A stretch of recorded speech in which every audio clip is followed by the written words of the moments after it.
اللہ کے ماننے اور پوجنے والے کیا حال ہے؟ کہاں جا رہے ہو؟ کہیں اپنے ہاتھوں بنائے ہو پتھر کی مورتی کو سجدہ کرنے اور اس کے سامنے گھٹنے ٹیکنے تو نہیں جا رہے؟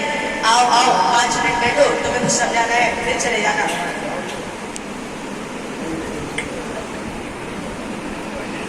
دیکھو دیا شنکر، چھوڑو یہ مورتی پوجا، اس میں کیا رکھا ہے؟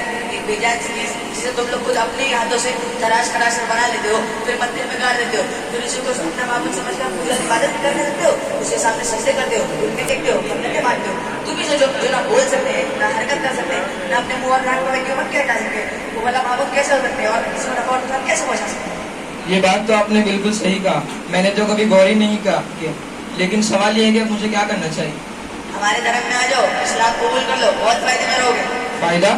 کیسا فائدہ؟ ارے بھائی دیکھو، تمہیں ہمارے پیروں ولیوں اور بابوں کی طاقت کا اندازہ نہیں، انہیں کوئی بھی مشکل ہو، پریشانی ہو، مصیبت ہو، ایک بار صرف یا خواجہ کرم یا خواجہ رحم بس اتنا کہو، پھر دیکھو آن کی آن کو بابا تمہاری پریشانی کیسے دور کر دیں گے۔ اور تو اور زندگی میں کچھ اچھا نہیں ہو رہا ہو، اولاد نہیں ہو رہی ہو، کاروبار نہیں چل رہا ہو، ایک بار بازار پہ آؤ، بابا کی قبر پر چادر چڑھاؤ، پھر منت مانو، اگر آپ نے مجھے اولاد دی یا میری بیٹی بنا دی تو میں آپ کے نام پر فقرہ ذبح کروں گا، پھر دیکھو تمہاری مراد کیسے پوری ہوتی ہے۔ اتنا ہی نہیں بلکہ ہمارے پیر بابا اور اولیاء اتنے پہنچے ہوئے جو مزاروں پہ لیٹے لیٹے پوری دنیا کے حالات کے جائزے لیتے رہتے اور انہیں سوارتے رہتے ہیں، سمجھے؟ یہ سب فائدے ہیں۔ بھائی اگر آپ کا اسلام یہی ہے تو پھر میں آپ کا اسلام دھرم قبول نہیں کروں گا، کیونکہ آپ کی ساری گفتگو میں کہیں بھی اللہ رسول کا نام ہی نہیں آیا، قرآن حدیث کا تذکرہ ہی نہیں ہوا، آپ کی ساری گفتگو کا مرکز قبر، اولیاء، پیر بابا ہی سب رہا ہے۔ یہ کیسا اسلام ہے جو لگ بھگ ہمارے دھرم سے ملتا جلتا ہے؟ آپ کی یہ باتیں سن کر مجھے خود اپنے ہی جیسے ایک ہندو پنڈت کی نظم یاد آ گئی، اجازت ہو تو پیش کروں؟ جی سنائیے۔ لیجیے سنیے اور اپنا جائزہ لیجیے۔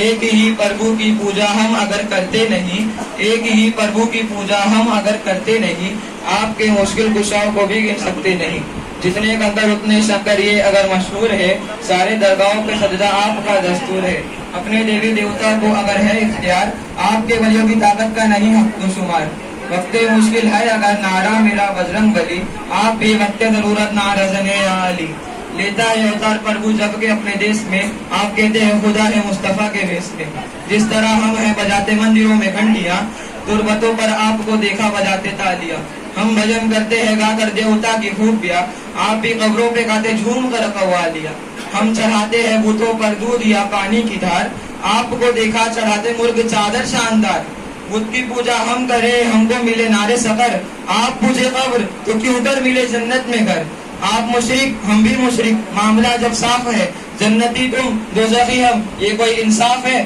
مورتی پتھر کی پوجے گر تو ہم بدنام ہے، آپ سنگے نقشے پا پوجے تو نیکو نام ہے، کتنا ملتا جلتا اپنا آپ سے ایمان ہے، آپ کہتے ہیں مگر ہم کو تو بے ایمان ہے، شرکی اعمال سے کدا غیر مسلم ہم ہوئے، پھر وہی عمل کر کے آپ کیوں مسلم ہوئے، ہم بھی جنت میں رہیں گے تم اگر ہو جنتی، ورنہ دوزخ میں ہمارے ساتھ ہوں گے آپ بھی، ہے یہ نیر کی صدا سن لو مسلمان غور سے، اب نہ کہنا دوزخی ہم کو کسی بھی طور سے۔